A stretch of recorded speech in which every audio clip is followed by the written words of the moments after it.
You are listening to another episode of the Orange and Black Insider Bengals podcast. Happy to have all of you with us. We are in week one. I am Anthony Cosenza, and to help us kick off week one, John Sheeran. We have a very special guest, and we are grateful to have him. Why don't you do the honors of introducing our special guest this week? Yes, for the second time this offseason, and this offseason is coming to a close in a couple of days. We are bringing on ESPN Bengals reporter Ben Baby. Ben, say what's up to the people, man. Hey, how are y'all doing? Doing well, doing well. I'm doing well. It's week one, you know. How are you? How are you?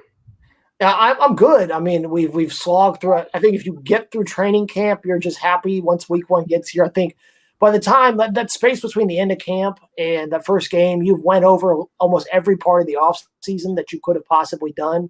And it's better in the NFL because you have the offseason's a little busier than in college, but you can only write so many things about speculation. And then it's just, I think everybody's just ready to see what this team is going to look like. And that goes for every team across, the NFL, but specifically with the Bengals. I mean, I think we're all just interested to see when you have so many new pieces, particularly this young quarterback. I think we're all just fascinated to see how this is going to be. I don't think it's going to be pretty because, I mean, when you look at some of these college games over the weekend, there was not great football being played. And I imagine some of that's probably due to the pandemic. And, like I was watching English Premier League soccer. I'm a big Arsenal fan, unfortunately, so I just enjoy pain and misery. But like when they restarted, like the level of play just wasn't very good, and they just were. I mean, they trained, but they just for whatever reason just not great. So I wonder if we're going to see some of that on week one. So it'll be interesting to see what happens. But nonetheless, I think we're all just happy football is here. John, you want to kick us off? Where are we starting? Yeah, you know what? I've been meaning to ask this. I mean, it's been in my mind. Like throughout training camp, you guys were just regulated to just behind the end zone viewing for training camp, at least the practices that are open to the media. I believe Correct. A couple of the athletic guys and Daniel Jr. and Morrison ended up scaling the bridge or whatever. Did you have any inclination of doing that, or did you just stick with the binoculars behind the end zone? I think that the correct and diplomatic answer is that I stayed behind the sideline. Yes. Okay. That's fair enough. Okay. I'm going to pull up something for you here, Ben, because my colleague, I believe, was the one who wrote this on CincyJungle.com. It is a recent injury report, and on it is Geno Atkins and Mike Daniels. Geno Atkins has sat out 2 of the last 3 days. We now find out that he has a shoulder injury, did not practice Wednesday. Mike Daniels has a groin issue, did not practice. Dunlap kind of rest. So all of a sudden, that very deep defensive line is looking a little beleaguered heading into week one when we thought everybody was healthy. It was looking pretty good. Do you have any kind of updated info on what's going on there? Is this something that we as fans should be worried about with these guys? I think we'll find out a little bit more tomorrow. And to be quite honest, nobody was really, from the beat perspective, nobody was really incredibly concerned because it wasn't abnormal for them to rest Geno or what we thought was resting Geno. And, I think with Daniels, I could, during training camp, the team is not required to release injury updates. And you only get so much time during these press conferences, especially when you have, as many people as we do, especially from the in-house side, asking questions. So it does make it difficult at times for us to ask some things that we need to get done. And, I don't think any of us have really thought to ask about Geno and Mike until today. And it is very surprising that, that Geno and Mike were both listed on there. And as I tweeted earlier, now that move for Christian Covington makes a lot more sense. And you got to look at what that line over the course of the offseason. First, you have Josh Tupou go ahead and say he's sitting out. Isaiah Prince, is the second one on the offensive side, obviously. But, when Tupou sits out and then Glasgow, does not have doesn't clear his medical, then you're looking at some problems at depth on the defensive line, which you already had last season. When you go back to 2019, they were concerned with how many snaps Geno got, and that's something that they wanted to limit in 2020. So when they were, you don't see Geno out there, you said, okay, this makes a ton of sense. And now to see that you have these guys injured, now I know why they went and got Covington is because if there is a long-term problem with one of those guys, we don't know because honestly, Zach has not said anything about this. You do need somebody there for that depth reason. And then Renell Wren going on IR obviously doesn't help things as well. So, it's going to be very fascinating to see what happens there. And, as much as we talk about depth on that line, I still think that remains to be seen. And ultimately, your line is measured by how many sacks you produce. And, the Bengals did a lot better at the end of last season, especially when the run defense was a lot better. I think that's something that many on staff have pointed out. But I'd like to see that throughout the beginning of this year before we say that this line is really a position of strength. Assuming everybody is healthy for week 1, just assuming that Geno and Daniels will be able to go, that vacant spot left when Josh Tuba opted out, that 5 technique spot on the defensive line. Do you have any inclination about who is really taking that spot? Is that Christian Covington's spot to take, or is Mike Daniels kind of taking over that spot? So the what has been relayed to me is that this is actually going to look more like a traditional 3-4. I mean, it was a 3-4, quote unquote, in Lou Anarumo's mind, but obviously that didn't actually look like a 3-4 last year. But in the way that he visualized it on the field last season, in his mind, that was a 3-4. Well, they got the pieces to actually run a 3-4 where you're playing DJ Reader at a 0 or shaded. You would put an ideal world, you put, Geno at the 3 tech, and then you would, figure out what to do with Sam and Carlos on the edges and then fill from there.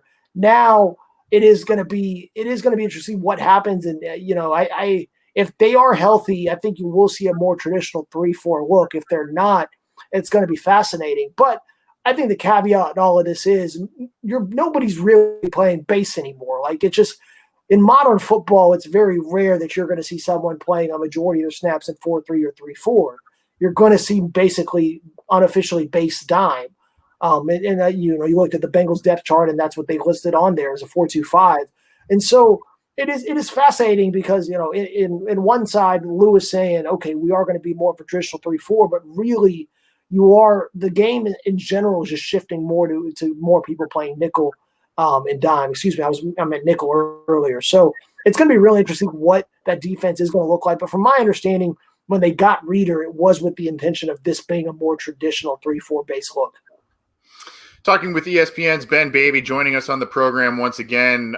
Very thankful for your time, Ben. I know you're a really busy guy this time of year, so appreciate you spending some time with us and helping us preview Week 1, Chargers at Bengals. We've got a lot to ask you, but I guess we should start with kind of the star of the show, if you will, Joe Burrow. You were here, and you had up-close personal access with Andy Dalton.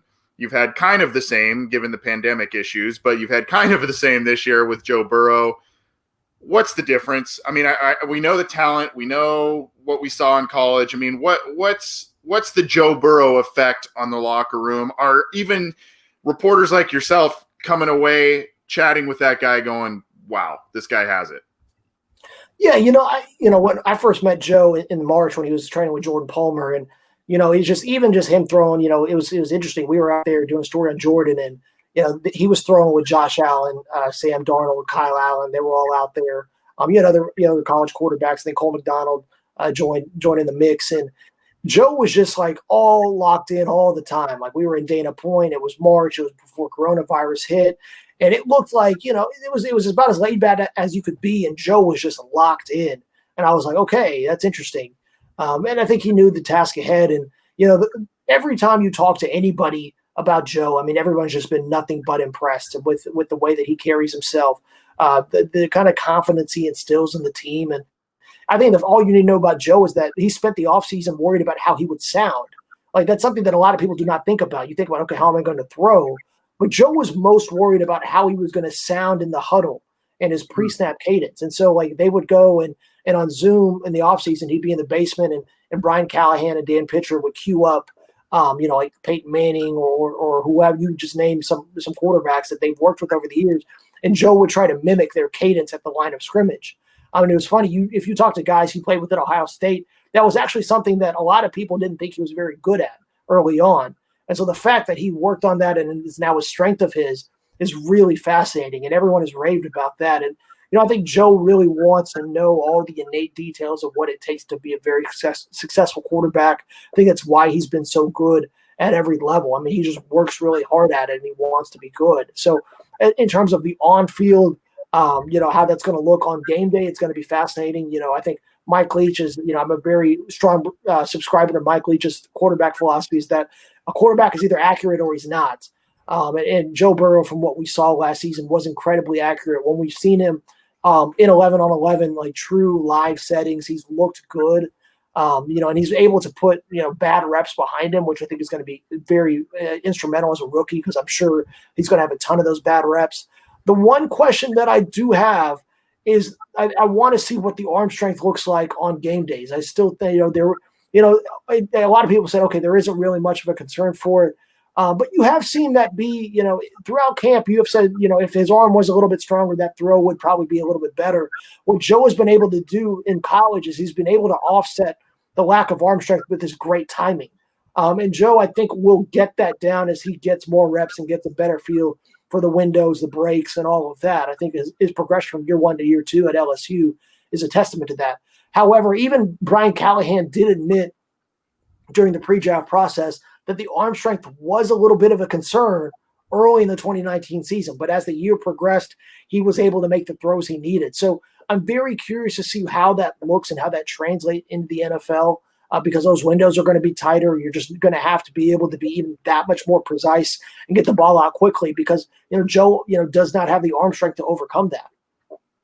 Did anything about the initial 53-man roster surprise you in any way? Not really, honestly. If we're going to keep it a buck, like I think it was pretty much what we expected. I'm big shout out to Jordan Evans. I think a lot of us didn't think he was going to make the roster, and I think that he deserves a ton of credit. Alex Erickson's a guy I think that he fought to keep his spot and did well. Maybe that was a little overblown, but I had the impression that I thought that he had a chance to be on the bubble, especially when you look at the receivers that they brought in.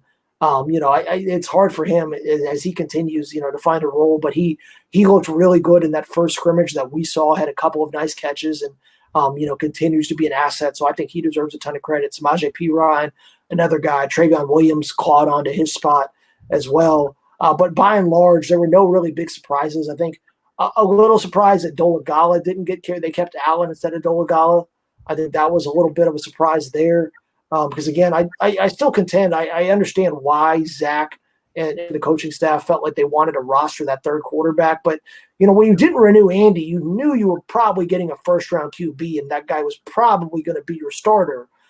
So I don't know why you'd use that spot on Dolagala unless you just wanted to see what he wanted to look like as a project. But I think that was really the only one, because you kept a guy on your 53 for all of one season. Next year he's not even on your practice squad. So that's the only one that kind of jumped out. But otherwise, I think everything was true to the chalk.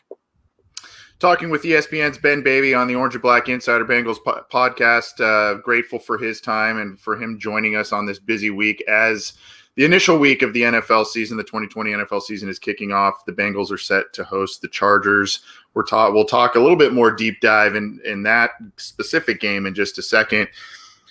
Ben, what should fan expectations be for AJ Green this year? I think a lot of people are hoping this huge AJ Green-like season that we became accustomed to in the the 2011 through 2015 type of deal. Obviously, the injuries played a toll. He seems to be healthier this year, but there was a little bit of a hamstring issue. I mean, should we expect the trademark AJ Green type of season, maybe a little watered down one, or should expectations really be tempered, do you think, going into this year for a variety of reasons? It's really hard because I still don't really know what to make of AJ yet. I mean, when you talk to the people he trained with over the offseason, including his longtime trainer that he's had essentially since he's been in the league, they've said nothing but that AJ has looked phenomenal throughout the offseason. I mean, he looked, he was trained, he was full all the way through. He actually switched up his training a little bit to work on injury prevention, work on his landings. And so he's starting to kind of augment his training regimen as he gets older to kind of prevent some of these injuries. I think that was fascinating that he did that as well. And honestly, I wonder if the hamstring injury wasn't part of maybe potential overuse from how hard he did train in the offseason. I mean, one of his trainers told me we would work for multiple hours, then he'd go home and hop on the Peloton and just keep going after it. And so he put on he did a lot of work this offseason. And I wonder if that didn't, oftentimes you see soft tissue injuries are because of overuse, as we've seen with John Ross over the years. Hamstrings definitely number one for that. And so I wonder if that wasn't the case with AJ, and that's why I think Zach probably did the right thing in shutting him down for most of camp, because if it is overuse, there's no point in putting him out there. And honestly, if you're going to have him get hurt again, at least have him happen in a game. Don't have it happen in a practice in August. So If he is healthy, I think that's always what it's going to revolve around. I mean, we've seen what he's able to do, and he feels really good about this season. He knows that this is a big prove-it year for him, and he wants to go secure the bag, and for him to be able to do that, he's got to be healthy. And so, it's. I think a lot of it's also going to hinge on Burrow and how well he adapts as well. So, I would say it's probably not going to be the AJ Green that we remember from 2015, but I think it's going to be something that's probably close to it as Burrow finds his footing and he stays healthy. I think there's a lot of things that are revolving around the whole AJ Green, situation. But by and large, I think that he should look pretty good if he's on the field. I think a lot of people foresaw the Joe Mixon extension actually happening, and it did. But now that it did happen, what was your reaction to, I guess, the details of the contract? Do you believe that it was team friendly enough, or was it what did it match Mixon's ability enough? And I guess going into this season, do you foresee Mixon's usage in the passing game being used a little bit more to, I guess, justify that contract? Yeah, honestly, I was actually a little surprised they got that contract done. For it to drag on as long as it did, I mean, I guess everyone just wanted to wait until the deadline, use as much leverage as they possibly could, and then get it over with. But I asked Duke about it point blank at the combine. I said, Duke, guys don't really, teams don't really pay running backs like that anymore. There's generally a strong philosophy against it. And Duke's answer was, if we feel like someone is valuable, we'll pay them the money. We don't really care about the position. I said, that's fine. And you go look, and they sunk a ton of money into Carlos Dunlap, sunk a ton of money into Geno Atkins. So the precedent is there for them to spend money on guys that they value. And by and large, I think a lot of the reason they paid Joe was not just for the on-field production, but they really feel like he's a guy in the locker room who can be a leader, who is he takes winning very seriously. And I don't know if that was always the case with some of the guys in that locker room last year. And Zach is fully aware of that. And he's a big Joe Mixon supporter. And when you talk about the culture that Zach wants to build, I think Joe is a big dynamic of that. I think the front office probably factored that into the equation as well. And they've admitted to that as much. Now, if he will get used more in the passing game, that is a very interesting question. I don't know, to be honest. I really don't. I mean, if you look at the usage of Todd Gurley in 2018 and Zach's year there, Gurley was really good, and they did use him in the pass game a lot. The Oakland game last year is a prime example. Joe had he's able to make a guy miss. They threw it out to the flats, and he was able to break off a 17-yard gain. But then later on in the game, Joe dropped a touchdown. Like, he just dropped it. It was a really well schemed out play, and it just didn't happen.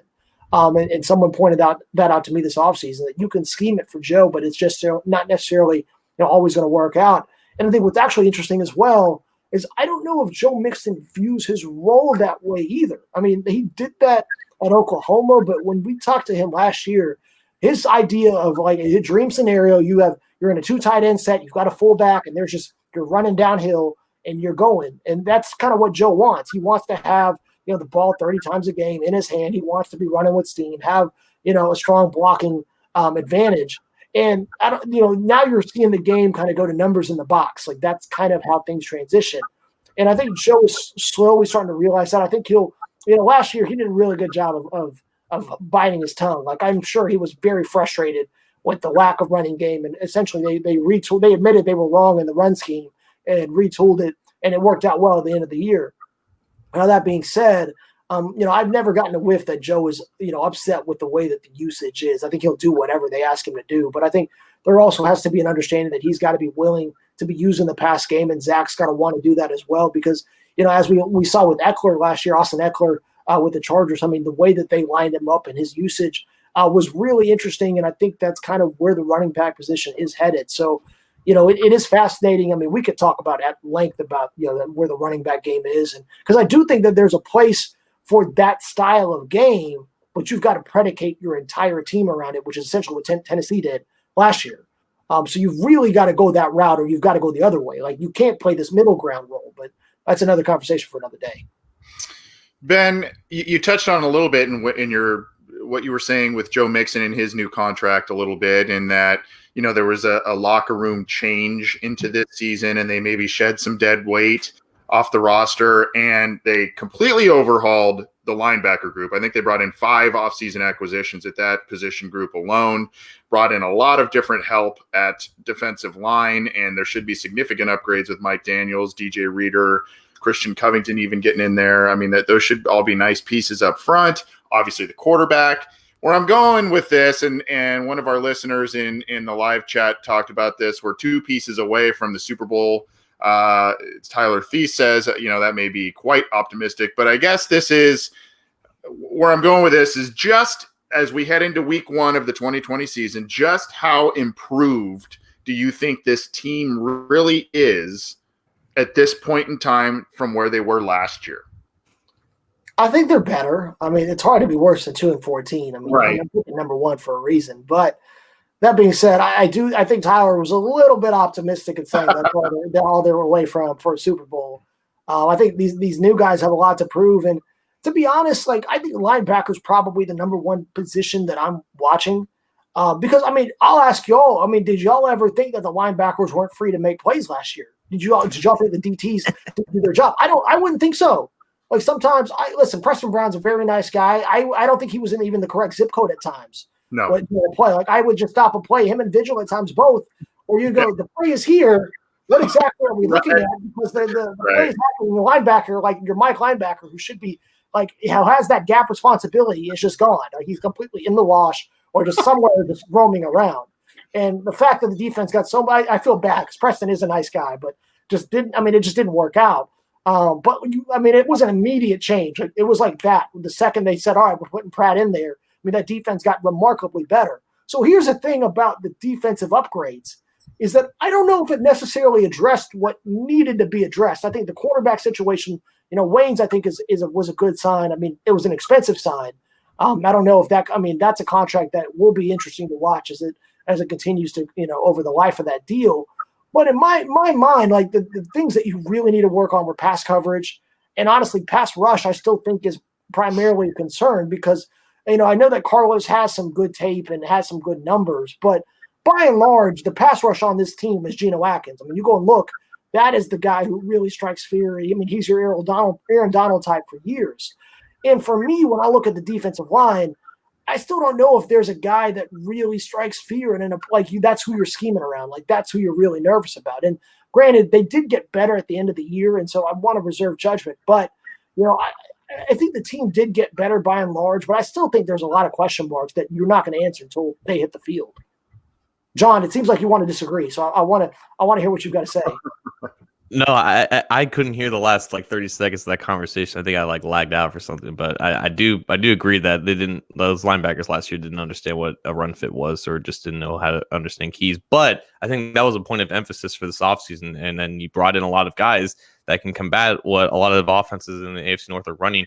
What do you foresee, I guess, with this division right now with how every other team kind of improved? And I guess this can kind of be preluded into a season prediction, but do you see the Bengals have been improved the most out of the entire AFC North? Do you think they made enough moves to compete with the Browns and the Steelers? Because they're not close to the Ravens yet, but at least to take that next step. I don't know. That's tough to say because I'm still, it's been my view's been pretty myopic for the most part on where this team stacks up. And right now I've got them at 6-10. And where that puts them in the rest of the AFC North, it's just going to depend on how the Steelers look. Obviously, I don't know how much Roethlisberger's got left in the tank. I think that's probably on the verge of a full rebuild. Now, the front office is very good. So I think by and large, I don't think there's any mistaking the fact that the 2 best front offices in the division are in Pittsburgh and in Baltimore. And Baltimore arguably being the best. I don't think that's really up for debate here. But I do think the Steelers are probably at the verge of looking at a rebuild. I don't know what Roethlisberger's going to have left in the tank. I do like what they've done defensively over there. In Cleveland, you look at what they've done. That thing is just that thing is a mess most of the time. I like some of the pieces that they have. Can they put it all together with another new coach? With Alex Van Pelt, interesting enough, is he going to call plays and what's that going to look like? I think Baker has enough pieces around him. But as we said, last year everybody was singing the Browns' praises and it just all fell apart. I think the Bengals are still. I think if you can get to 6 or 7 wins, that's a really nice season. if you can get to 6, because that's around the over and under, I think, and if they look good at the end of the year, I mean, that's really the most important thing. Can they get some wins in December? How do they look at the end of this thing? Because really, you still are a few pieces away from really being, I think you still are, the rebuild isn't over yet. I think that you still need another offseason for that to occur. And so for me, the playoff window doesn't really open until 2021. So if I'm looking at the Bengals, I'm not really looking at, okay, how do they stack up against the rest of the division? Because right now, in my mind, that doesn't really matter. We know where the Ravens are at, and you're looking at, okay, where's the window next? For me, that window's in 2021. So you're saying, okay, we want to see some progress in this team from 2-14 to maybe 6-10. If you get to 7-9 or even 8-8, that's a hell of a year. But by and large, you're setting things up for 2021. That's what this whole season's about. Well, Ben, you told us you took one of the questions I was going to ask you with the record prediction. So let's move into week 1. What are some of the areas of this game matchup-wise, individual player-wise? You mentioned linebackers kind of intriguing to you, maybe even the cornerbacks, even though Trey Waynes will not be out there. Those are some of the players you may be watching, but matchups you're looking at, and maybe how you see this game going for the Bengals as they host the Chargers in week 1. Yeah, I think I've got I think the big one that everyone wants to watch are the Chargers DNs versus the Bengals offensive line. I mean, Melvin Ingram and Joey Bosa, I mean, those guys are vicious. And Bosa and Joe Burrow are very good friends too, so I'm sure Bosa's going to be itching to get back in the pocket and say something to Joe.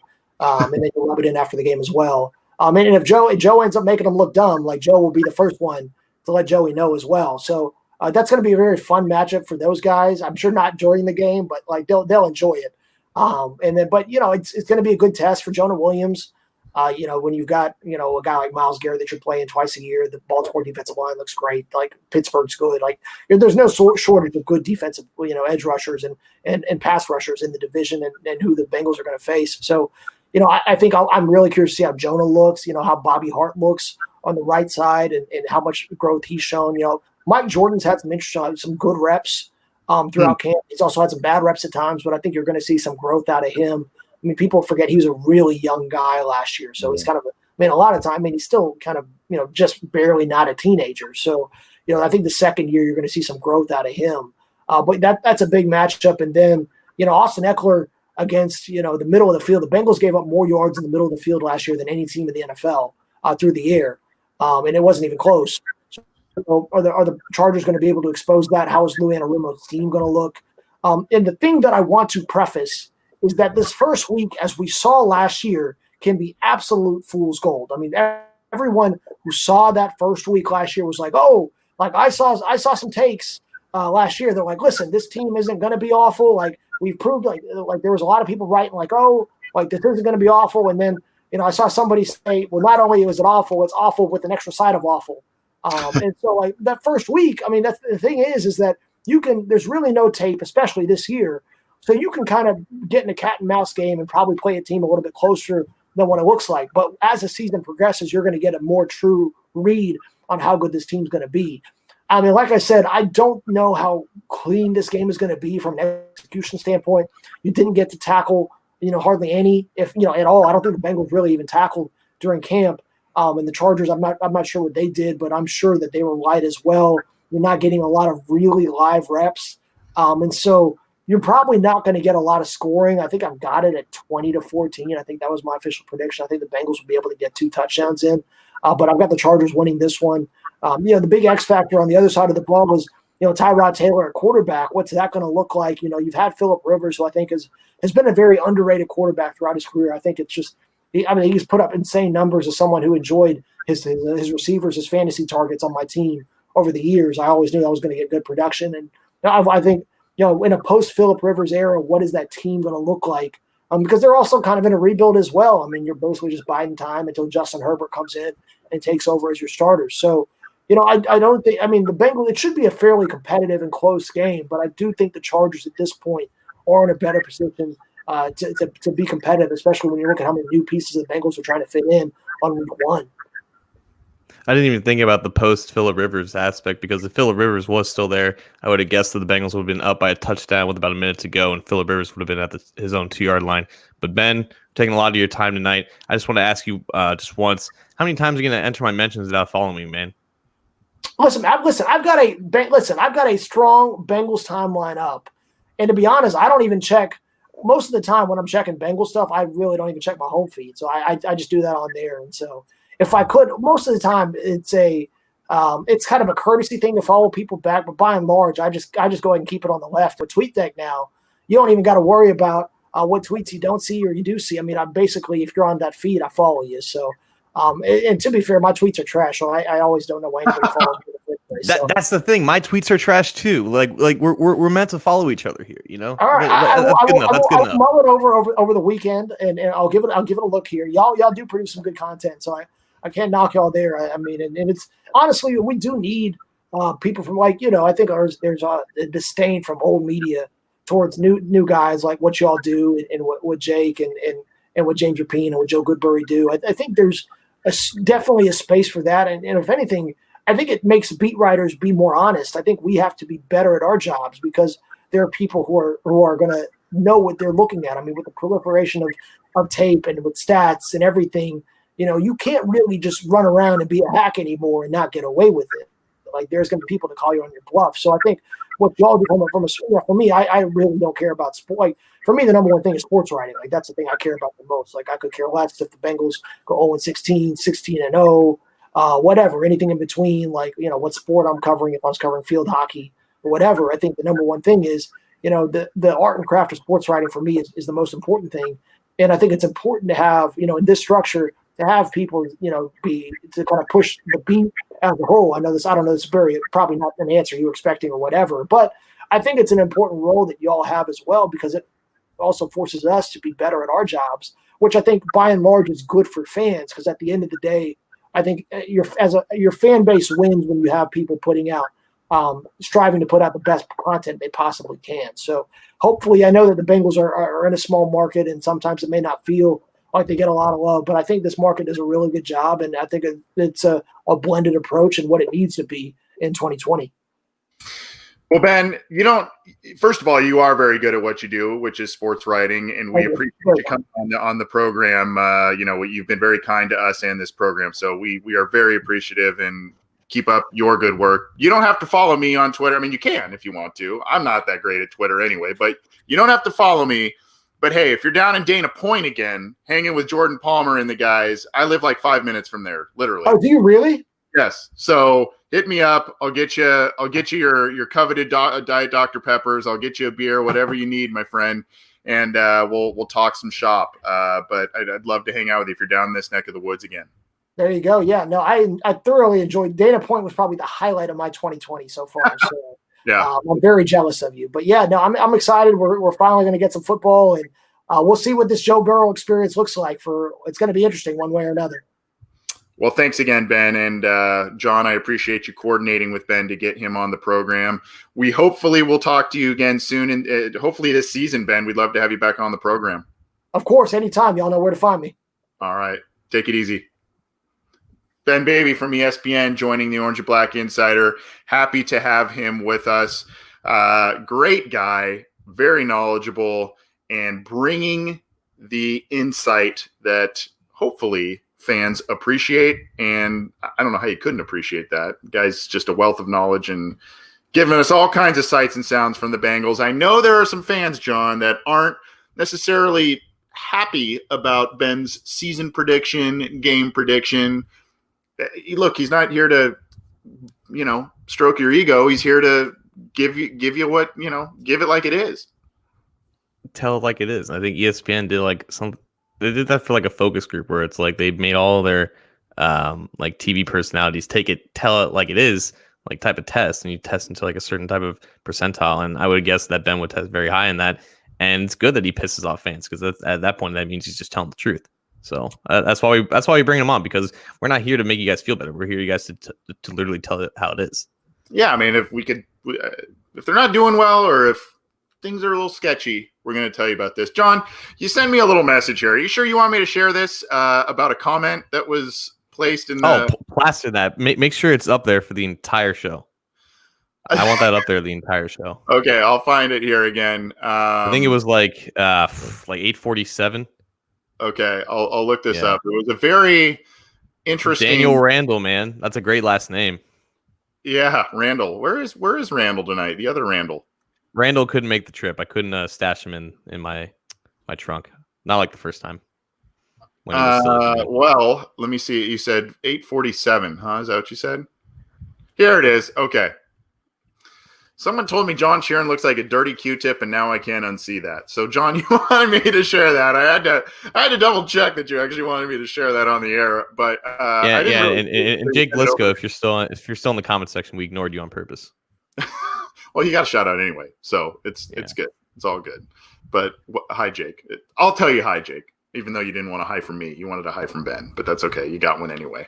But thanks to Ben Baby for joining us, and John, thanks for coordinating that. Great interview and a great guest as we get set here to kick off Week 1. We're going to talk a bit more about Week 1, both our own takes about the Cincinnati Bengals, as well as get a little bit of information around the division. Look at those games a little bit as well. Want to do a little bit of house cleaning items for you and let you know once again that you can get this program on any number of audio platforms: iTunes, Stitcher, Spotify, Google Play, Megaphone, iHeartRadio, wherever you get your audio podcasts.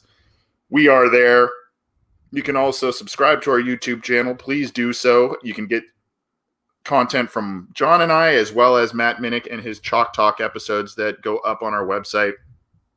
And, of course, the Cincy Jungle podcast channel also includes Orange is the New Black, the Ace Boogie and Zim Hude-led podcast. So get the show how you can. And if you haven't heard, we've teased it a couple of times now.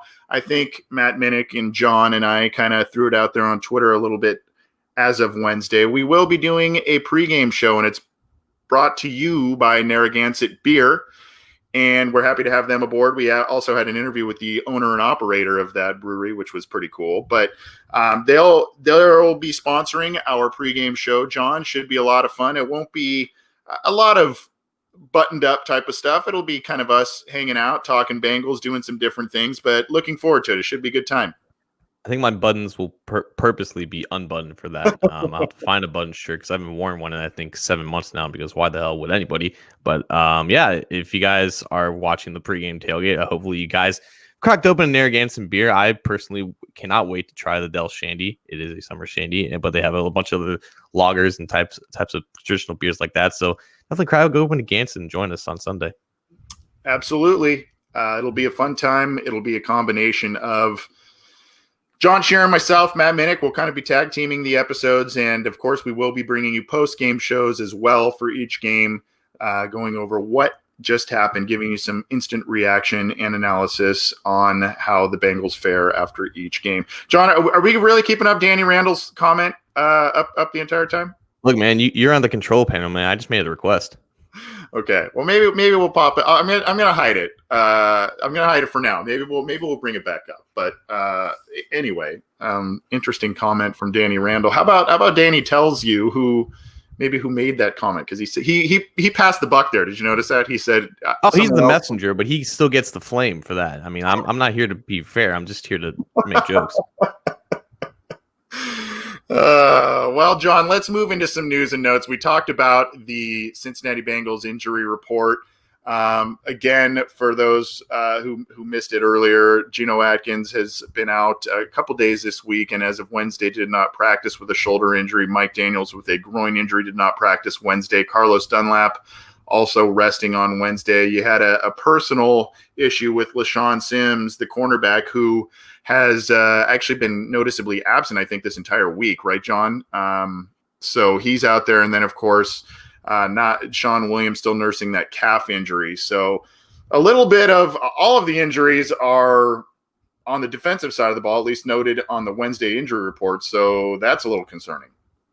Yeah, and I was trying to gauge an answer from Ben on this, because if assuming Daniels plays, I wanted to know who was going to be starting in that spot that Josh Tupou really took over last year. Because if Tupou doesn't play, you have to say that Christian Covington gets a ton of snaps, and this is the guy that in Houston and I think in Dallas last year played all over the defensive line.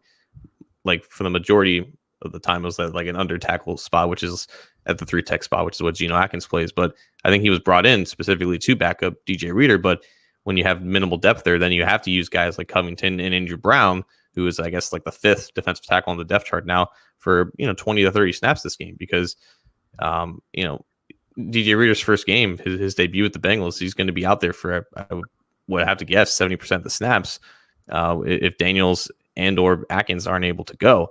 And the secondary, like, I don't think anyone expects Williams to play because he hasn't practiced in like 3 weeks now. And I know that Jeff Hobson was saying that he was doing a lot of work on the rehab field, but until he actually practices, I doubt he's going to be able to play. And that's part of the reason why they protected safety Trayvon Henderson on the practice squad in case they had to activate him, in case they felt that they needed to have a fourth safety out there. So if Williams doesn't play, does that mean that Von Bell plays a lot more? They don't use a lot of 3 safety rotations, or does that mean that Brandon Wilson gets that calling? Because in training camp, when Williams got hurt, it was Trayvon Henderson who was taking a lot of Sean Williams' snaps, whether he was in the second team defense or whether he was rotated in with the ones. So yeah, a lot of injuries on the defensive side of the ball, and that rotation that they wanted on the defensive line, like they have a decent rotation still, even with losing 3 defensive tackles. But if they don't have at least one of these guys, that rotation is going to be running a little bit thin now. It's unfortunate because those are the defensive back group, namely cornerback and interior defensive line. That's really where the Bengals spent a lot of money and a lot of time rebuilding this offseason. And now, it seemed everything was copacetic. And hey, as we go later in this week, as we sit here Wednesday night, as we go later in the week, it very well could end up being fine. This could be, both of those guys, Geno Atkins in his 11th year. I think Mike Daniels is in his 9th or 10th year. So, I mean, they're up there in age, and maybe it's just a precautionary thing as it is with Carlos Dunlap, but a little concerning there. Obviously, the Waynes injury, you've got LaShawn Sims out now. I mean, kind of, to me, it's not just, a position group here and there kind of spread out. It's really kind of those 2 position groups wherein the Bengals really made a lot of acquisitions, and now it's, as we get to week 1, it's looking a little scary.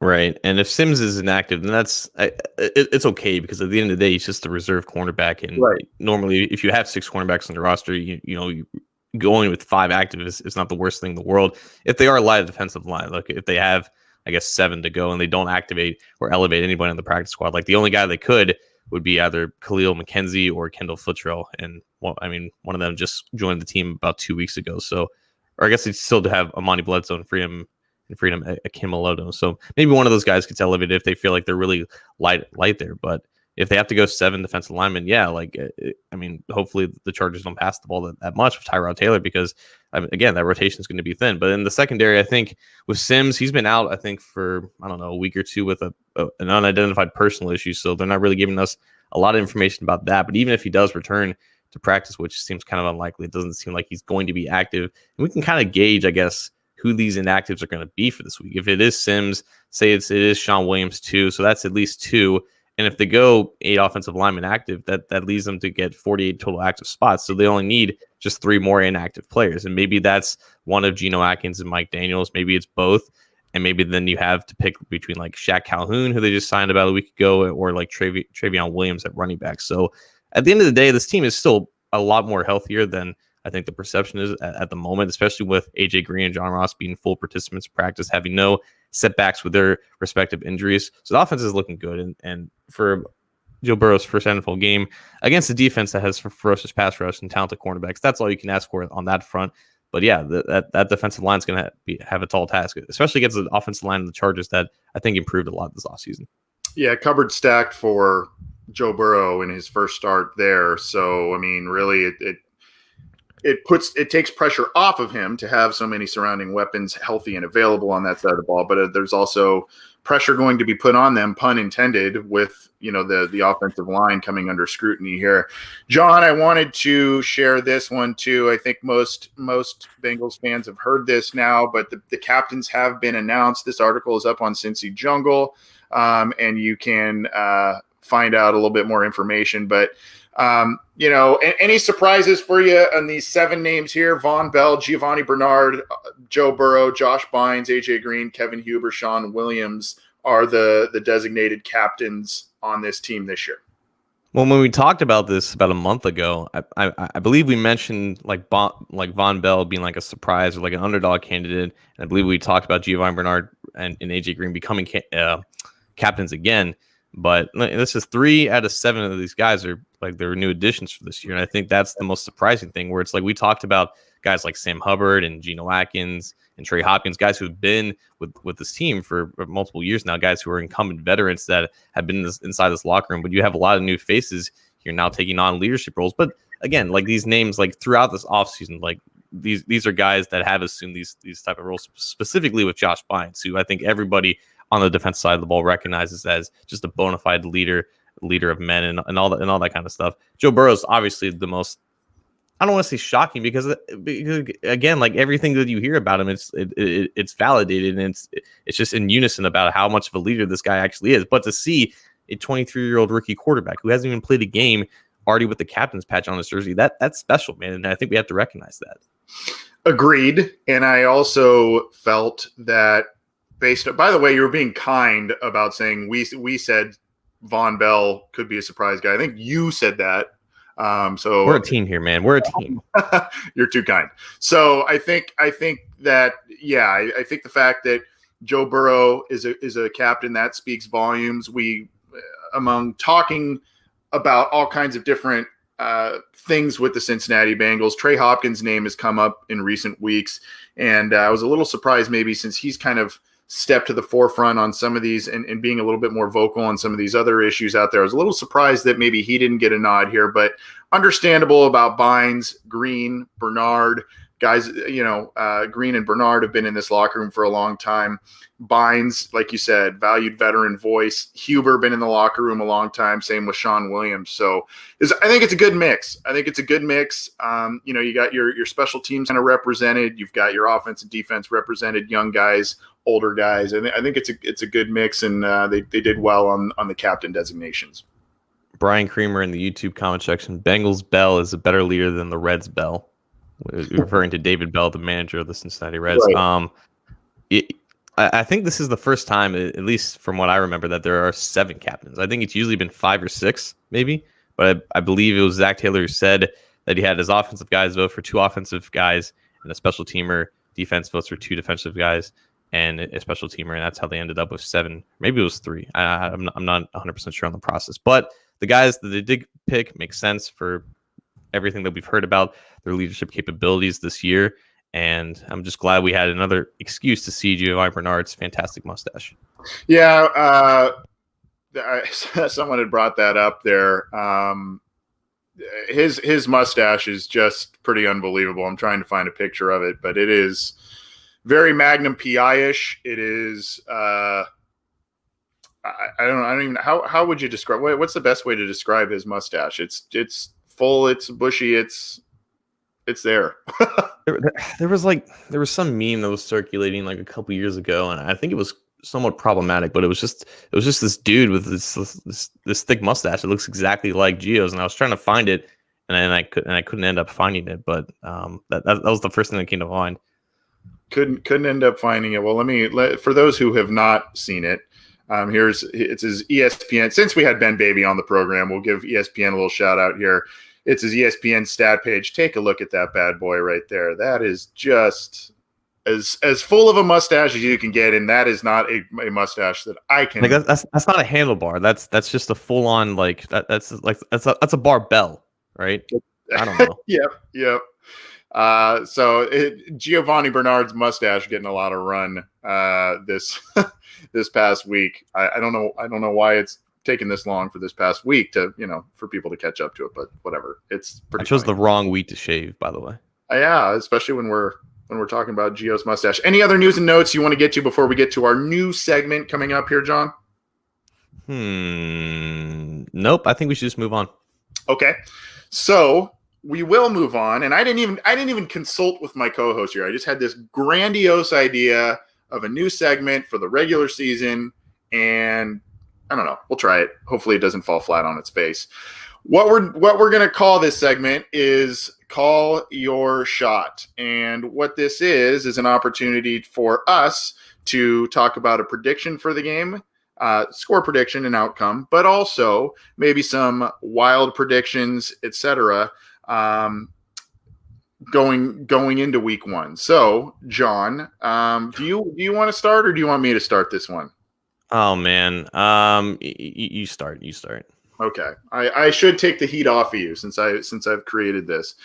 I'm going to say that I will go against Ben Baby. I think the Bengals can win this game, and I think it could be a coin flip type of game, but I do think the Bengals can win it. But it's going to take some clean play. It's going to take some improvement among a lot of different players, especially new players that are in the lineup. So I will say this, that I think the Bengals will win, and I'll call it 23. I'll call it 23-20 Bengals.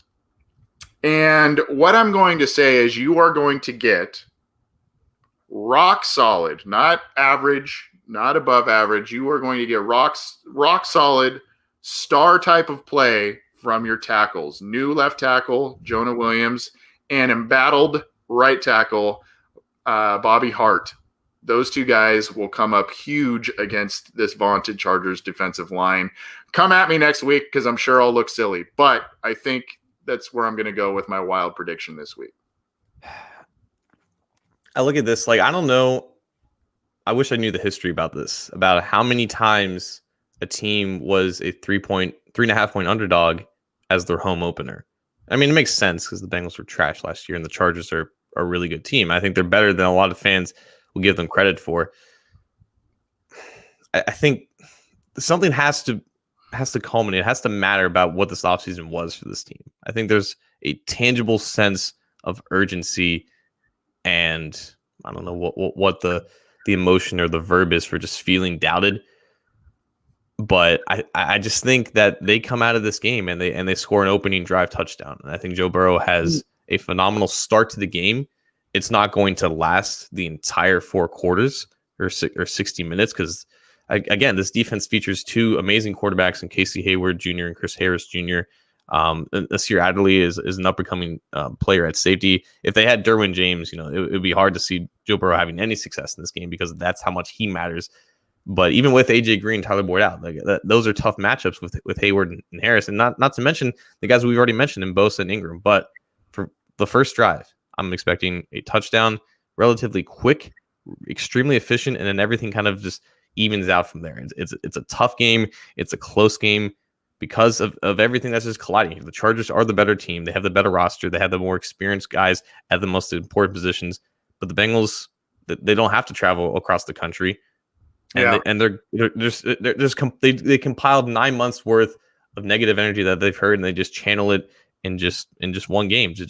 They have a clean slate and they have a chance to actually do something with it. So the beginning of the game looks fantastic. Everything else evens out.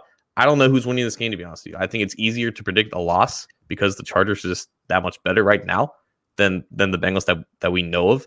But first drive looks fantastic. Everything else after that evens out. I'm going to put you to the fire a little bit. Do you have a prediction on who scores the touchdown or how the Bengals score that first touchdown opening drive?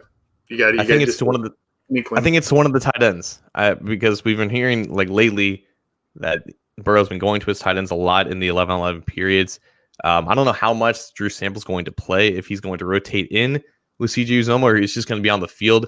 I remember last year we talked, me and Jake Lisco, who's still in this comment section for some reason, we talked to Zach Taylor and he talked about using multiple different types of 11 personnel where it's not necessarily 3 wide receivers. You can have 2 tight ends and make it appear like 11 personnel in some of those formations. And I wonder if that's maybe what they are wanting to do if Burrow is forming these connections with both Uzomah and Drew Sample. So maybe they both see the field together more often than maybe we may think because this team was so heavy in just traditional 11 personnel last year. But there's apparently a good connection that he's been making with his tight ends.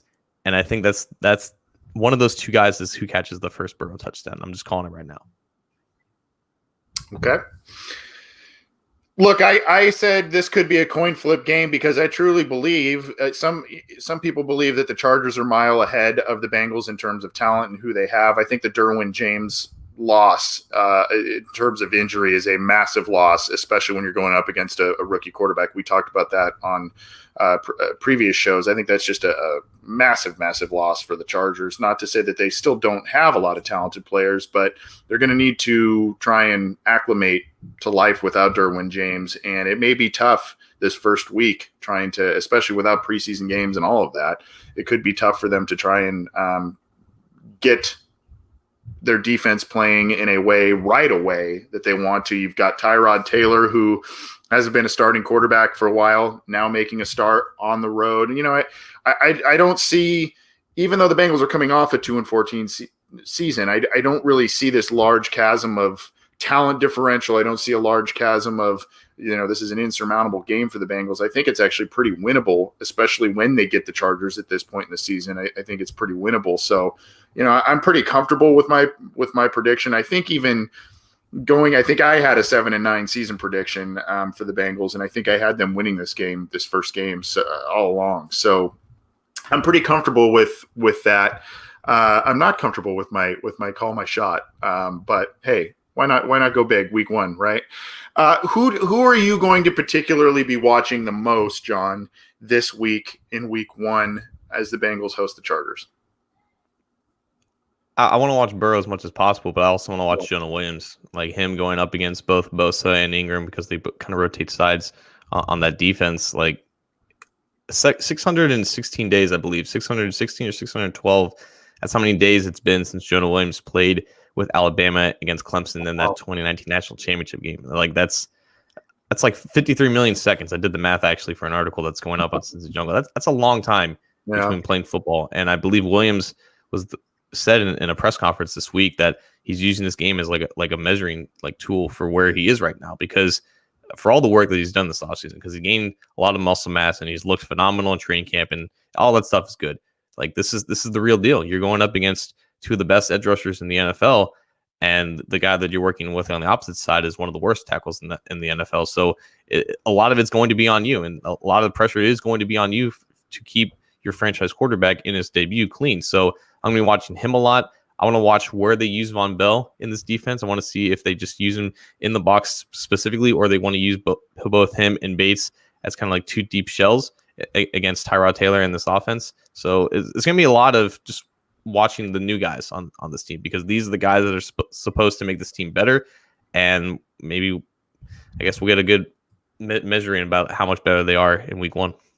I'm glad you brought up Bell, because Sean Williams, if he plays, Jesse Bates, I'm looking at the back end of the defense and really that middle kind of part of the defense, the safeties, the linebackers, because the Chargers have multiple backs that can run out of the back. They're good running backs, and Eckler and Joshua Kelly and company, but they can also catch out of the backfield very well. They've got Hunter Henry, their tight end, who's a good red zone threat. And for years, John, for years and years and years, tight ends, running backs who can catch have gouged the Bengals defense. They made specific acquisitions this offseason to help remedy that and other issues. Obviously, they want to be better against the run too, but being more athletic, being able to cover in space, cover the middle of the field, and keep plays in front of them so they can get off the field on third down. I think those players in the middle and back ends of the defense, especially those new acquisitions, those are the guys I'm going to be watching quite a bit, because if they do not prove their worth, it could be a really long and frustrating day. Hey, I mean, the PFF's number 1 receiving running back last year, Austin Eckler. Yep. 993 yards, receiving 8 touchdowns. Scary. Yeah. And he's been effective for a few years now, and that's one facet of the game that really worries me. So I have them winning. I think you were kind of non-committal on a prediction. Maybe, I guess non-committal is not a great word. Maybe you haven't come to a conclusion at this point. Predictions are never perfect. They just need to be made at a certain time. So if I am going to make a prediction, I'm going to guess a 3-point loss for the Bengals. But this is a game kind of like last year, because Bengals were heavy underdogs on the road in Seattle, and a lot of people thought that game was going to be closer than a lot of people thought, and it ended up being closer. It was just the Seahawks were the better team, and the better teams usually just pull away at the end, and that's kind of what happened with this. Now they have the home field advantage, and again, They have all that energy from this offseason, and they have a number 1 pick at quarterback starting this first game. There's going to be jitters. There's going to be bad moments. But, despite the Chargers having the better team, there's a lot of things that are evening out that, and it's going to make the game close. But ultimately, I just think it's going to be just a close loss to the Bengals. Quickly, John, quick spin around the division. We meant to get to this a little earlier, I think, but that's okay. Quick spin around the division. Early game, the Browns travel to Baltimore. Some of our listeners have been saying, talk about Odell Beckham Jr. because of some of the things that have been circulating about him. We're not going to go there. I definitely don't want to go there. But how do you see that game playing out? I think I'm seeing a Ravens win, maybe even pretty handily, but an important game to start the season for the AFC North. I don't know if you have any friends who are Browns fans, but one of my good friends who is a Browns fan, he would not stop talking about how they actually beat the Ravens last year in that first game. It did a really good job of handling Lamar Jackson. I don't foresee that happening again because that offense is just too tough to stop, and I just don't think the Browns have the linebackers or the defensive ends to really handle that. Or not necessarily. Their defense line is great, but that offense is just a machine that can run over anybody, and especially when you don't have linebackers that can be effective even with a good defensive line. Like they have the potential to run all over them. So I don't foresee that game being as successful as the first time that they played last year. Baltimore is, newsflash, they're scary. I think I read an article that J.K. Dobbins, their second-round pick, very talented back out of Ohio State, I think he's 3rd or 4th on their running back depth chart. That's saying something. He's a talented kid, and it's not like he's looked bad. He's looked pretty good. It's you got Ingram, you got Gus Edwards. You've got just this plethora, and then of course you've got Lamar Jackson also being able to run. So that's a scary team. I don't really see that going well for Cleveland. Not to say that they won't keep it competitive, and not to say that Cleveland won't have good moments this year, but that's a real tough game to start their schedule out with this year. And then finally, playing along around it's the Monday night game, actually. The early Monday night game, one of two. The Steelers travel to the Giants. I tend to think that the Giants still are devoid of a lot of talent, but a lot of people are starting to get a little higher on them. They're starting to get a little higher on Daniel Jones. All of that. It's a home game against the Steelers. Ben Roethlisberger returns. How do you see that one playing out? This is the one game where I know that Ben Roethlisberger is going to be healthy to start. So they already have an immediate advantage there. I think Daniel Jones, the jokes are the jokes, and they're mostly well-deserved. He might be a little bit better than what we give him credit for, and he has the potential to grow into a slightly better player than he is now. But it's there's nothing on that offense aside from Sterling Shepard and just Saquon Barkley, who at the end of the day, from how talented he is, he doesn't really matter that much. And especially going up against the defense in the Steelers that was so great last year, but it still has the potential to be just as great. Regression is the thing, and it attacks everybody, but the defense is dominant. And even with just no real good safeties or no real good defensive backs aside from Minka Fitzpatrick, who's fantastic, that defense still has the potential to be devastating. And I just don't foresee a Daniel Jones offense beating them. I don't either. I think it may be a little closer than what I knee-jerk reaction initially think. I'm like, Steelers are beat them pretty handily, but maybe it'll be a little closer than that. But even so, an interesting game again throughout the weekend for Bengals fans to keep an eye on after their own late Sunday game. So Cleveland travels to Baltimore to take on the Ravens early on Sunday. The Bengals have that later afternoon game on Sunday hosting the Chargers, and then you've got the Steelers on Monday night traveling to New York to face the Giants. So interesting slate of games, and we'll get a clear picture in just a few days as to what's going on with the AFC North. John, let's drop the mic and get out of here. What do you got for us, buddy? I went to a wedding last year. It was my cousin's wedding. It was actually the first wedding in my family in I think over 20 years or something like that. It was the first wedding that I remember being at. And for their final song, they played All Coming Back to Me by Celine Dion. And that song was featured in, I believe, an ESPN NFL commercial that debuted about a week ago. I don't really get emotional with commercials nowadays. I feel like I'm just too cynical for that. But I did feel something. And it was just because, for everything that happened this offseason, just not with football, but just in life, with everything that we've talked about and everything that we've had to deal with, like a lot of that was necessary. Like we had to tackle these issues. We had to talk about these certain things, no matter how uncomfortable that it made us.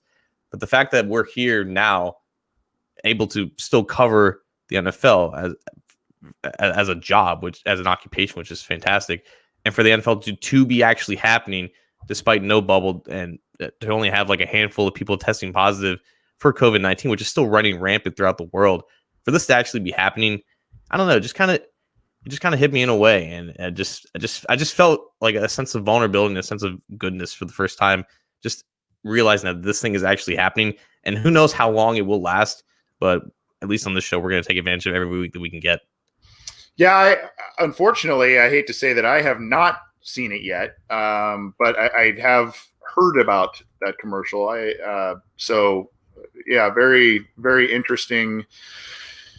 Very interesting commercial from what I understand. So good stuff there. I'm gonna go with this. Former longtime Bengals linebacker Reggie Williams, and we were in talks to try and get him on the program earlier this spring, thanks to one of our good listeners, Mike Holbrook.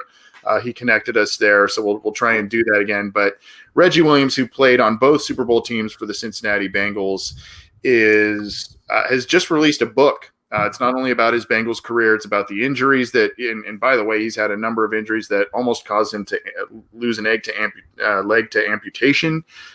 He's gone through a lot. He's been a businessman. He went to an Ivy League school, experienced a lot. And by the way, for those who listen to Bengal Jim Sunday Night Football program, they had him on this past week. Interesting there. But I want to promote Reggie Williams and his book for Bengals fans, especially longtime Bengals fans that remember seeing him throughout the 70s and the 80s. Just a warrior for this team.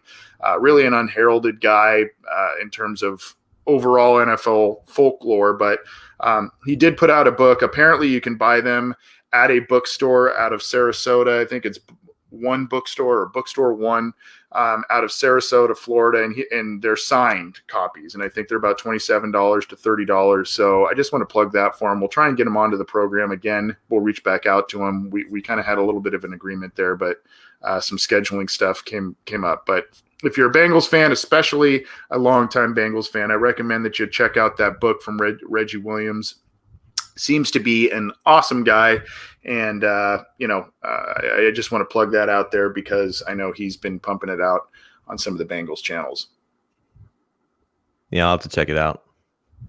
All right. Well, that's going to do it for us this week. Enjoy week one. By the way, got to remind you, check us out Sunday afternoon, pregame show, 1 hour before kickoff. John Sheeran, Matt Minnick, and I will be tag teaming that. The pregame show is brought to you by Narragansett Beer, so be sure you stock up on some Narragansett Beer products before kickoff so we can all cheers to a new Bengals season with some Narragansett products. I'm looking forward to it, John. It sounds tasty. I wish I did it tonight, but I didn't. I went with caffeine instead tonight. Yeah, it'll be fun. I hope we have a lot of engagement, a decent audience for that. It'll be interesting because, if we have a similar season like last year and we're like 1-6, we have to generate content during it. Like I might as well just like make it like a real tailgate and just like pull out a folding chair and just like dive on it like Buffalo Bills fans do in their tailgate. But just bear with us for the first couple of weeks. We're still trying to figure out what we want to do and how we want to run this thing, and especially if content does become a little dire and dry along the way. But it should be fun. The whole purpose of it is to be fun, and just come in and expect anything. Yep. So and we'll take some feedback if you want us to do some certain things on on that show. We're open to it. Like I said, it's kind of a nebulous thing and a new thing, but we're excited about it, and it's brought to you by Narragansett Beer. Dave Lennox in the live YouTube chat says, "Is there a listener questions Friday?" Yes, we are planning on it. So it'll probably be later in the afternoon, I think, at that point. Some stuff has come up for me personally, appointment wise, the first part of that day. So I may have to push it to later, but we'll see. John and I will talk and we'll get out there. But yes, we are planning a listener questions show as well on Friday to help you get kicked off with week one. Our thanks to ESPN's Ben Baby and to my co-host John Sheeran for coordinating that interview and his appearance on this program. Get the show on any number of platforms. Subscribe to our channels. Not only listen to this show, but Matt Minnick's Chalk Talk, and Orange is the New Black, the podcast by Ace Boogie and Zim Hude. For John Sheeran, I'm Anthony Cosenza. We'll see you soon. Hopefully before week 1. If not, we'll be breaking it down next week for you. Hude.